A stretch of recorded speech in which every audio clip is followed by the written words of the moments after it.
Dando prosseguimento à nossa disciplina de higiene e segurança do trabalho, inicialmente falamos dos módulos 1 e 2 e daremos prosseguimento com o módulo 3 e o módulo 4. Então, fazendo uma pequena retrospectiva daquilo que nós já comentamos, muitas pessoas ainda acreditam que cuidar da higiene no local de trabalho significa simplesmente manter o local limpo, disponibilizar esterilizadores para as mãos. Todavia, os objetivos vão muito além, porque higiene e segurança do trabalho, elas caminham juntas para proporcionar o melhor local de trabalho possível. Então, a primeira coisa que se precisa saber é que higiene ocupacional, de trabalho e industrial, elas são nomenclaturas diferentes, mas elas têm o mesmo significado. Então, todas tratam de segurança das pessoas que possam estar expostas a agentes biológicos, ruídos, radiação, dentre outros fatores. Então, um dos maiores objetivos das empresas é exatamente prevenir acidentes e garantir a saúde e a segurança dos colaboradores, a fim de preservar a força de trabalho. Então, algumas das ferramentas utilizadas para tanto são as normas de higiene ocupacional e de segurança do trabalho. Então, prezar pela higiene do trabalho vai muito além de manter um ambiente limpo ou utilizar álcool. Então, a higiene ocupacional, ela faz parte da ciência de segurança e medicina do trabalho. Seu objetivo é garantir que a integridade dos colaboradores seja mantida, mesmo quando essas pessoas estejam expostas a ambientes perigosos ou ambientes insalubres também.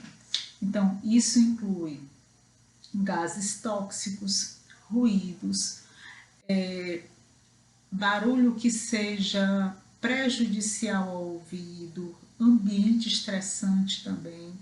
Então, em suma, a higiene do trabalho, ela atua como uma medida preventiva, detectando, avaliando, controlando fatores que possam causar prejuízos, tanto à saúde física como à saúde mental, qualquer tipo de desconforto para os trabalhadores. Então, dessa forma, assegure-se que a saúde ocupacional e a segurança do trabalho, elas sejam sempre objetos de tratativas dentro das empresas. Então, a segurança e a saúde dos empregados em uma empresa, elas devem ser consideradas duas das principais bases de manutenção da força trabalhadora. Então, sendo assim, há uma relação muito próxima entre as atividades de segurança do trabalho e também de higiene. Para a Organização Mundial de Saúde, uma pessoa em bom estado de saúde, ela precisa estar com o físico, com o mental e com o social sem comprometimento de algum tipo de doença ou enfermidade. Então, preservar o trabalhador de riscos à saúde, além de manter a sua integridade durante o expediente, é um procedimento que ele é regido pela higiene do trabalho. Então, por isso, a higiene e segurança do trabalho, elas são práticas interligadas que agem diretamente na produtividade e no desempenho dos colaboradores de qualquer das organizações. Então, a segurança do trabalhador é, por sua vez, um aglomerado de técnicas que estão focadas em educação, em psicologia, e medicina sempre atuando como uma forma preventiva de que ocorram acidentes. Então, com elas, torna-se possível eliminar ou diminuir muito as inseguranças no ambiente de trabalho, estimulando os funcionários a fazerem sempre o uso como uma boa prática de prevenção. Então, de acordo com a ACGIH, que é a Conferência Americana de Higienistas Industriais Governamentais, a higiene do trabalho, ela é dividida em 3 etapas.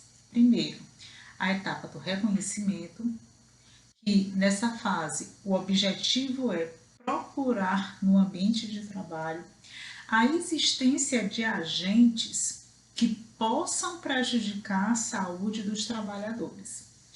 Então, para tanto, é preciso que todas as etapas de uma atividade realizada no local sejam apresentadas nesse momento de avaliação. O segundo momento, ou a segunda etapa, é a da avaliação, ou seja, aquela em que testes qualitativos e quantitativos eles serão realizados a fim de que haja uma detecção do perfil dos agentes físicos, químicos e biológicos que possam estar presentes nesse ambiente. Então, trata-se exatamente do momento de coletar dados e detectar fatores que são contaminantes. A terceira etapa é exatamente a do controle, que, com os resultados dessa avaliação em mãos, vamos procurar medidas que eliminem ou minimizem o risco que está sendo oferecido. Então, as ações adotadas podem ter relação com o processo, que é isolamento de áreas tóxicas, substituição de produtos químicos, podem ser administrativas, ou seja, investimento em treinamento, redução do tempo de exposição do trabalhador a esses agentes, e também pode estar relacionada com os funcionários. Aquisição de EPIs, que são os equipamentos de proteção individual, ou os equipamentos de proteção coletiva. Então, os trabalhadores, principalmente do ambiente industrial, são os mais impactados por essa exposição aos riscos que são oferecidos no local de trabalho. Então, máquinas ruidosas, temperaturas que são agressivas ou até mesmo radiação são alguns desses agentes que podem trazer sérios prejuízos, sérios problemas à saúde do colaborador.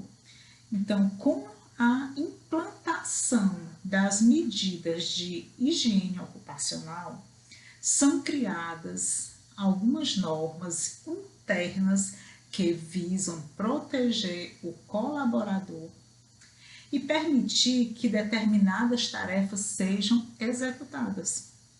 Então, as radiações, por exemplo, são todas classificadas e testadas para garantir que a exposição não afete a saúde do colaborador ou que os EPIs realmente impeçam o contato com o corpo humano.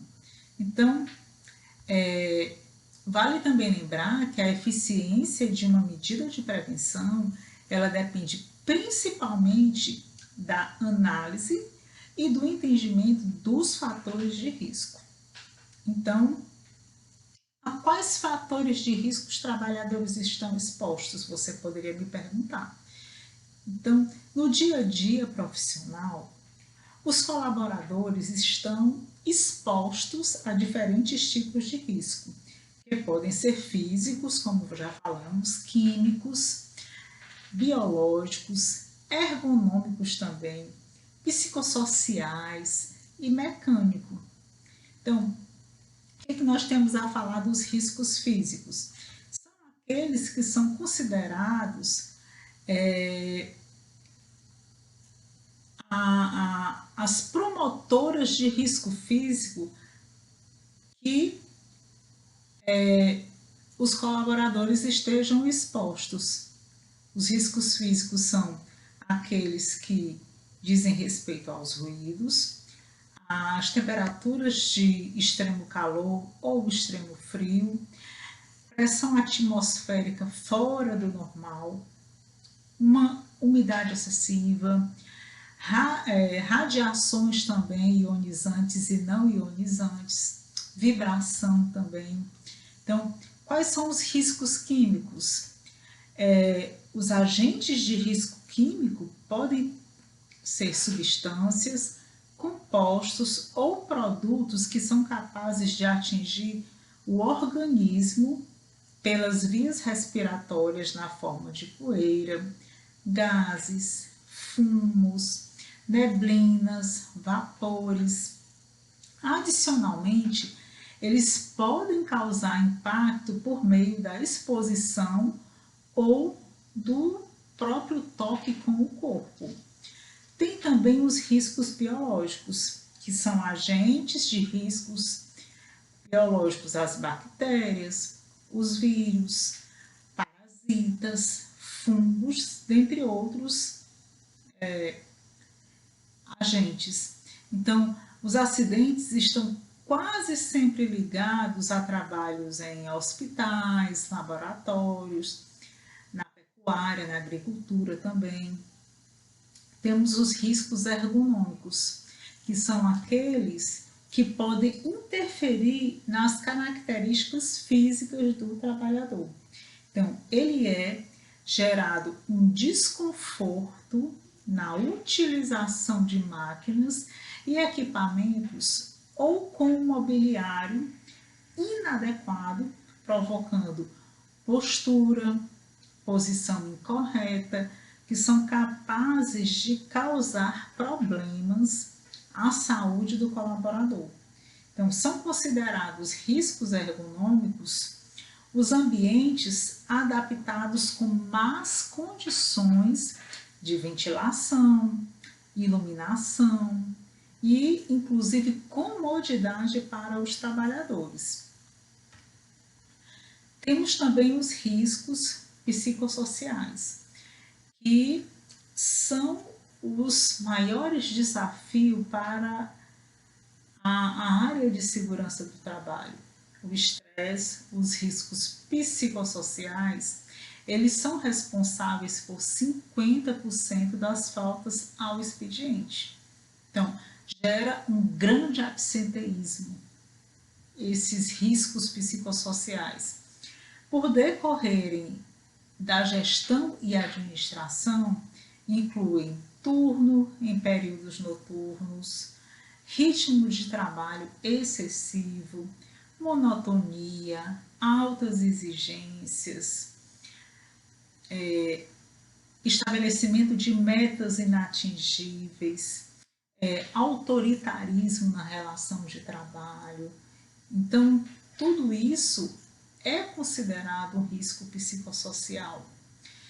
Tem também os riscos mecânicos, que são aqueles ligados à falta de segurança e organização no ambiente, que podem causar dano à integridade física das pessoas. Então, esses riscos eles são encontrados na falta de proteção das máquinas, organização e limpeza do ambiente de trabalho, sinalização, rotulagem de produtos ou outros que levam a qualquer tipo de acidente de trabalho. Então, já que estamos falando tanto em acidente de trabalho, qual o conceito de acidente de trabalho? Os acidentes de trabalho, gente, são uma das principais causas de afastamento dos colaboradores nas empresas a longo prazo. Então, muitos deles em caráter permanente, dependendo da extensão dos danos que são causados nesse tipo de problema. Então, além de prejudicar a integridade dos seus colaboradores e deixar os demais colaboradores amedrontados para a realização de suas tarefas, altos índices de acidente podem gerar queda no clima organizacional, um maior turnover, ou seja, uma maior rotatividade de pessoal, prejuízos com indenizações ou até mesmo processos que possam, inclusive, gerar o fechamento da empresa. Então, quais são as principais causas de acidentes de trabalho? Primeiro estão as quedas. Então, as quedas, elas são recorrentes, principalmente para aqueles trabalhadores que estão expostos ao trabalho em altura, com condições fora das normas especificadas na NR35, que é exatamente aquela que regula esse tipo de atividade. Então, não é a única situação que pode conduzir a esse tipo de acidente. Exemplo, falta de sinalização em ambientes internos, problemas em escadas, falta de segurança em janelas, por exemplo, varandas que não estão com janelas de proteção também podem acarretar em quedas. Então, é de grande importância que seja realizada de uma forma rotineira a manutenção desses locais. Outra causa desses acidentes de trabalho são trabalhos com repetições.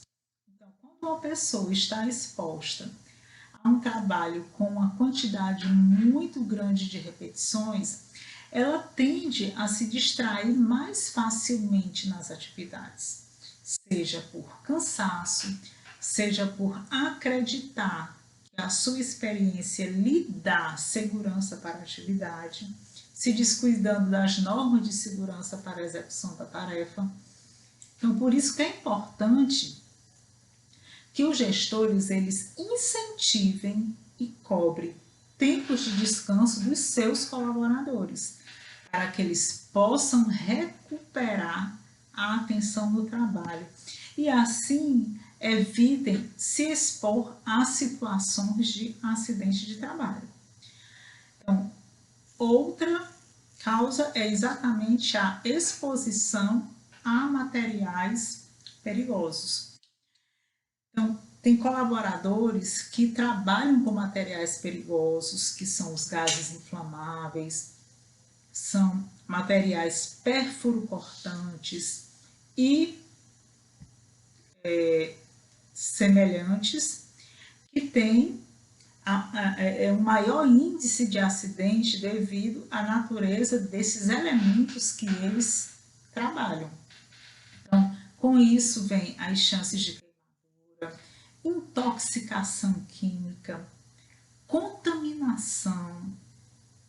Então, essas situações, elas tendem a aumentar de uma forma considerável. Então, muitas dessas situações também elas podem ser irreversíveis, como é o caso de contaminação por meio de seringas utilizadas em pacientes.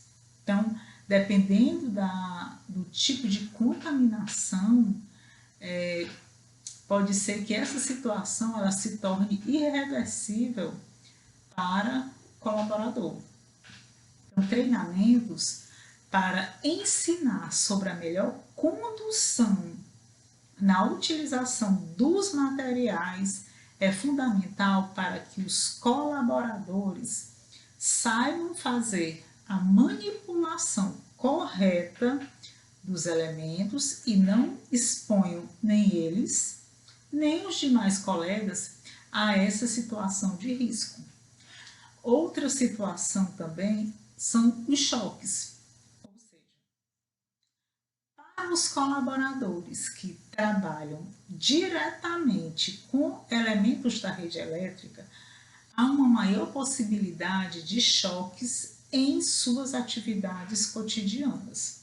Então, as consequências elas podem ser mínimas, desde um simples choque, ou até mesmo fortes descargas elétricas, que podem vir a causar o óbito do trabalhador.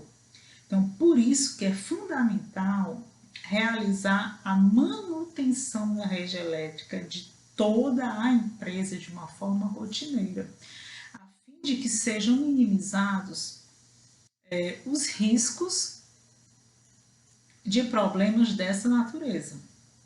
Então, também é fundamental oferecer material de proteção para aqueles que trabalham diretamente na rede elétrica. Outra causa dos acidentes de trabalho são as longas jornadas de trabalho. Então, longas jornadas de trabalho, elas deixam seus colaboradores mais cansados, desatentos, o que pode gerar falhas que coloquem sua integridade física em xeque. Por exemplo, motoristas que estejam dirigindo há mais de 12 horas. Pode ser que eles venham a cochilar no volante e acabem se envolvendo em acidentes graves.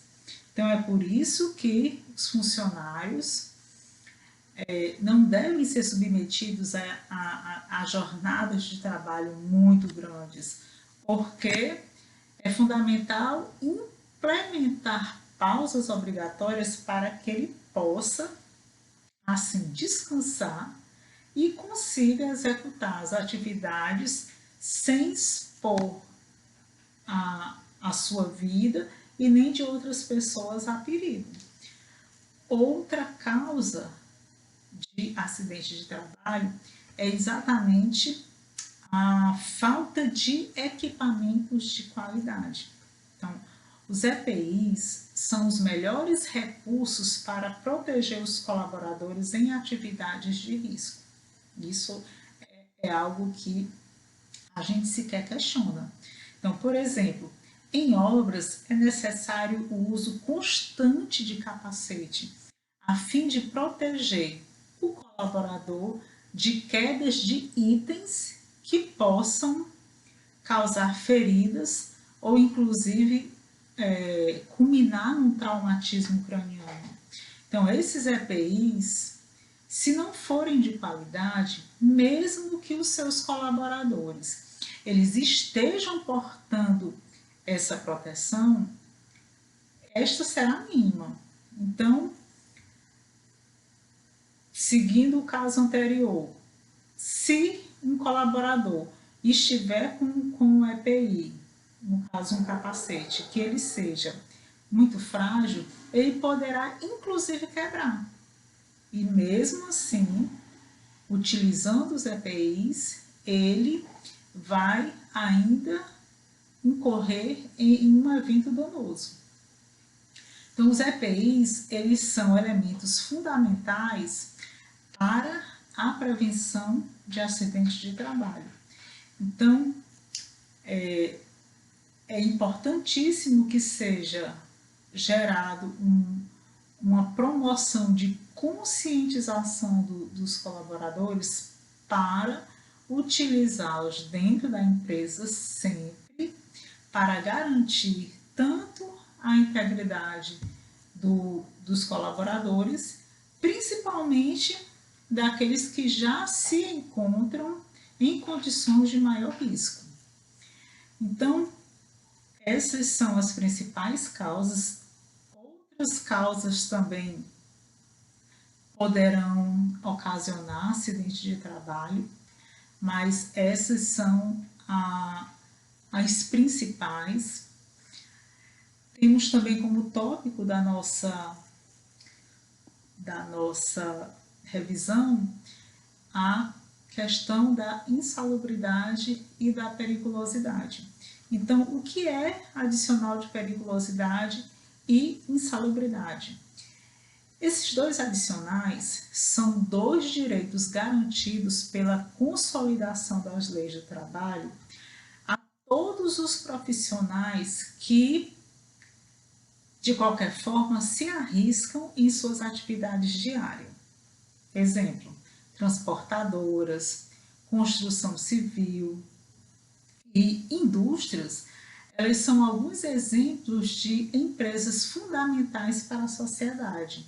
Então, para que essas empresas consigam funcionar e prover seus serviços, elas necessitam que seus funcionários se exponham a certos riscos ou perigo no desempenho de suas funções. Então, sabemos que correr risco de vida ou de saúde não é algo a se desejar. Contudo, essa é uma realidade diária de muitos trabalhadores em seus cargos e funções, pois são inúmeras as profissões cujo risco iminente faz parte da própria profissão. É o caso, por exemplo, dos médicos e dos policiais. Então, para contornar essa realidade ou amenizá-la, a legislação ela veio trazer mecanismos próprios de controle e compensação desses riscos. Então, nesse sentido, os adicionais de insalubridade e periculosidade são uma forma de compensação dos riscos à saúde e à vida. Então, a ideia de que o trabalhador exposto a perigo tem em seu salário um aumento na medida da gravidade do risco, isso é algo que acaba sendo totalmente favorável ao colaborador, porque se ele está exposto a qualquer tipo de perigo ou de insalubridade, é importante que ele esteja calçado na medida da gravidade do seu risco a ter uma compensação financeira em virtude dessa exposição.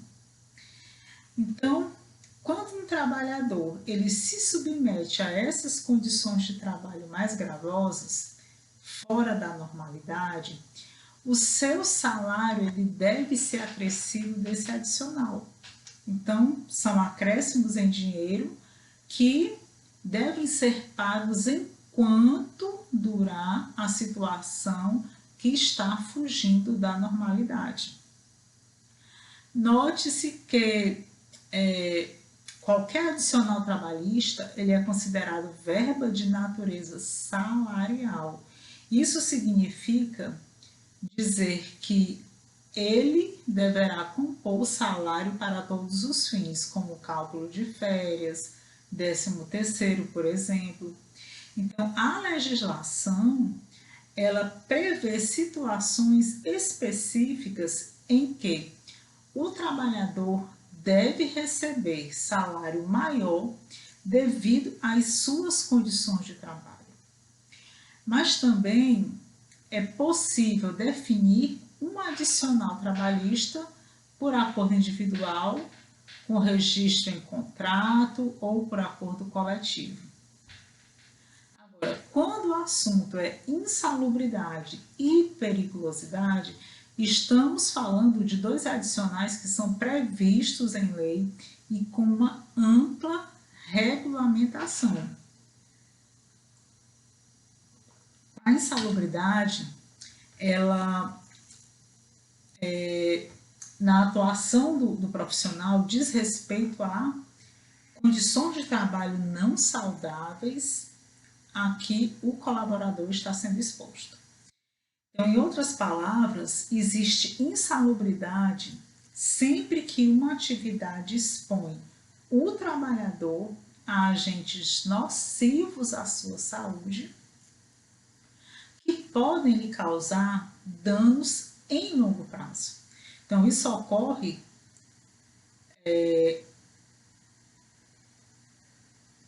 quando há a ocorrência dessa situação, o empregador ele deve pagar adicional de insalubridade ao empregado. Então, este é o caso dos motoristas de ônibus, por exemplo. Então, esses profissionais eles trabalham várias horas expostos à vibração do veículo, aos ruídos de som, ao calor do motor do ônibus. Então, essa categoria ela deve receber um adicional de salário calculado com base na intensidade desses danos que podem ser causados. Então, mas para que uma atividade de trabalho esteja dentro da categoria de insalubre, do ponto de vista legal, é necessário que essa exposição a agentes nocivos ela siga alguns critérios. A princípio, a exposição deve se dar em quantidade acima dos limites de tolerância que são fixados em lei. Além disso, ela deve ter relação direta com a natureza da atividade exercida, as condições de trabalho em que a atividade precisa ser realizada ou os métodos que devem ser empregados para sua realização. Já a periculosidade, ela existe quando uma atividade profissional ela gera ao trabalhador perigo imediato de morte ou lesão corporal grave. O que isso quer dizer? Que ao exercer sua função, o trabalhador ele põe em risco a sua vida e ele trabalha em condições de periculosidade. Então, por isso, como forma de compensação de riscos, o empregador ele deve pagar a ele um adicional chamado de periculosidade. Esse é o caso de trabalhadores que atuam com manuseio, transporte, fabricação de explosivos inflamáveis, por exemplo. Então, por menor que seja o tempo de exposição, os profissionais expostos a esse tipo de item estão em constante perigo de perder a vida. Então, dessa forma, eles têm o direito a receber, junto ao salário, o adicional de periculosidade. Então, para que essa atividade seja considerada perigosa e dê direito, consequentemente, a esse adicional, essas atividades devem envolver exposição a inflamáveis, a explosivos, a energia elétrica, uso de motocicleta também, situações em que tem uma possibilidade muito latente de ter roubos, violência física também decorrente do exercício de segurança pessoal, também de segurança patrimonial. Então, vimos o que é insalubridade e o que é periculosidade, mas quais são as principais diferenças entre elas? Então, observe que uma das diferenças entre a insalubridade e a periculosidade é exatamente a natureza do risco. Então, enquanto na insalubridade o risco existente é a saúde do trabalhador, nos casos de periculosidade, ele sofre riscos de vida. Uma diz respeito à saúde do colaborador e outra é a situação que ele sofre riscos de vida. Então, outra diferença é exatamente a iminência, ou seja, essa ameaça que existe. Isso porque, no caso da insalubridade, o trabalhador tem a sua saúde exposta a riscos de médio e de longo prazo. Mas no caso de periculosidade, o risco ele independe do tempo de de exposição a esse fator, ou seja, ela é iminente. Outra diferença essencial que nós podemos verificar entre esses dois adicionais tem relação com sua aposentadoria. Então, na periculosidade, não há reflexos de cálculo de tempo necessário à aposentadoria. Já o recebimento de adicional de insalubridade poderá implicar na redução do tempo do trabalhador para que ele possa se aposentar. Então, para que seja determinado qual o adicional correto para cada atividade profissional, são sempre necessárias duas coisas. Uma, a análise das normas reguladoras e a perícia do Ministério do Trabalho e Emprego, de forma que não há como ser feita uma lista exaustiva de profissionais que possuem esse direito, devendo sempre ser analisado a questão caso a caso. Então, existem algumas profissões que dão direito a esse adicional de insalubridade, como o soldador, o metalúrgico, o minerador, químico, o técnico em radiologia, o enfermeiro, o frentista. Já ao adicional de periculosidade, a gente tem o motoboy, o eletricista predial, temos também vigilante de segurança pessoal ou patrimonial também, cabista de rede de TV e telefonia, policial militar, profissionais que são da escolta armada. Então, essa é basicamente a diferença entre adicional de insalubridade, adicional de periculosidade, que vai variar também num percentual de 10, 20, 40% de acordo com a exposição que ele é exposto. Então, temos também alguns programas de controle justamente para que seja prevenido quaisquer tipos de acidentes de trabalho. Então, nós temos o PCMSO, que é exatamente o Programa de Controle Médico e Saúde Ocupacional. Então, vamos ver os principais programas, que é exatamente aquele que está previsto na NR7, que ele tem como objetivo fazer a detecção e prevenção de doenças profissionais. Então, depois de realizado o levantamento dos riscos ambientais, o médico do trabalho ele vai definir os exames médicos a serem realizados de acordo com a função, a natureza do exame, admissional, demissional ou periódico. Então, é definido também um cronograma de ações que devem ser desenvolvidas ao longo do ano para que seja promovida a saúde dos colaboradores. Temos também o PPRA, que é exatamente o Programa de Prevenção de Riscos Ambientais. Ele está normatizado na NR9, que ele tem como objetivo avaliar a exposição dos colaboradores aos riscos ambientais que existem no ambiente de trabalho.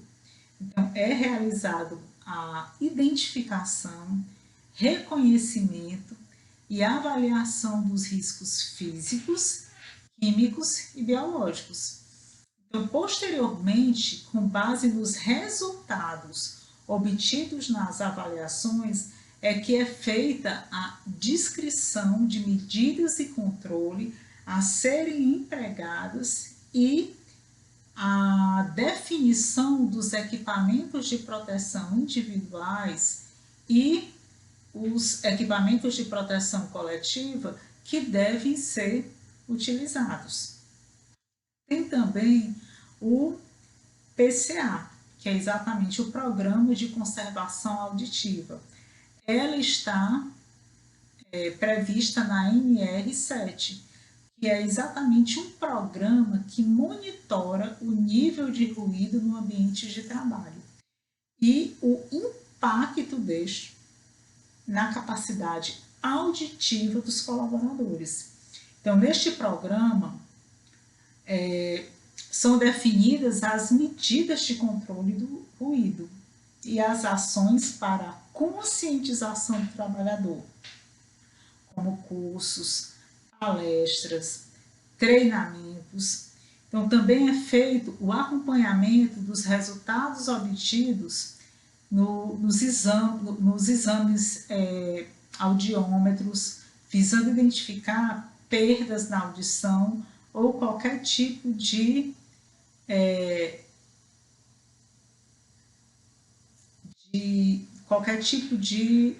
dano ocasionado pelo excesso de exposição ao barulho. Tem também o PCMAT, que é exatamente o Programa de Condições de Meio Ambiente de Trabalho, que é previsto na NR18. É um plano que estabelece condições e diretrizes de segurança do trabalho para obras e atividades que são pertinentes à construção civil. Temos também o PPR, que é o Programa de Proteção Respiratória, que é previsto na norma, na NR15.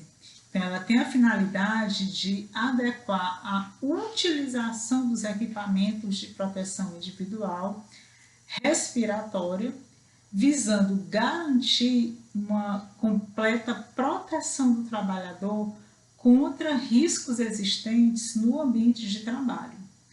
Tem também PGR, que é Programa de Gerenciamento de Risco, que ela está prevista na NR22 e que é um plano que estabelece condições e diretrizes de segurança na mineração. Então, o que a gente pode verificar de tudo isso? Que toda a normatização sobre higiene e segurança do trabalho, ela tem uma função precípua de proteger a saúde do colaborador, para que ele não seja exposto a riscos físicos, ergonômicos, riscos psicossociais. Então, há uma vasta legislação que protege a saúde do colaborador para que não sejam desencadeados quaisquer tipos de doenças ocupacionais. Por que isso é importante? Porque isso vai acabar ocasionando o afastamento do colaborador, vai implicar também num impacto financeiro muito grande para a empresa, uma vez que ela pode estar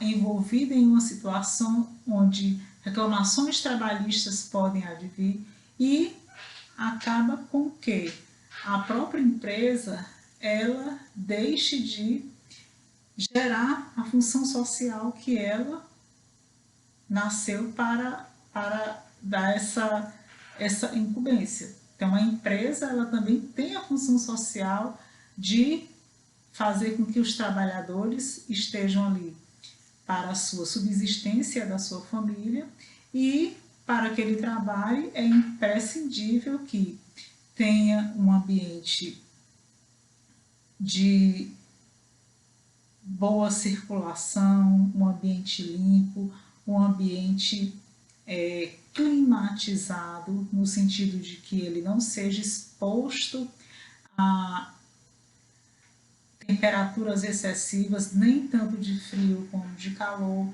de locais que sejam sinalizados, a o direito a, ao oferecimento de EPIs justamente para proteger a sua integridade física. Então, a legislação ela ficou muito bem amarrada e as NRs elas são várias, não sendo necessário nós estudarmos com detalhamento cada uma delas. O importante é nós sabermos que elas existem, que é para dar ao trabalhador essa garantia de ter a possibilidade de ter o seu momento de labor protegido. Temos os adicionais que são devidos aos trabalhadores no caso de exposição a atividades insalubres ou atividades perigosas. E vimos também que existem programas justamente para proteger determinadas profissões com normatização para que haja uma proteção maior e garantir, consequentemente, a integridade física e psicológica do colaborador. Lembrando que são 4 unidades e elas todas são resumidas nesses nossos dois encontros. E lembro também que é importante que nós façamos leituras complementares, procuremos na internet, é importante nós lermos os nossos e-books e não ficarmos somente tendentes a assistir a nossa aula. Então, vamos dar uma lida no material, procurar a legislação pertinente, procurar a doutrina que fale sobre higiene e segurança do trabalho, não só para nos prepararmos para as provas, mas é imprescindível que nós aprendamos para a vida, certo? Então, aqui eu me despeço e desejo a todos uma boa avaliação.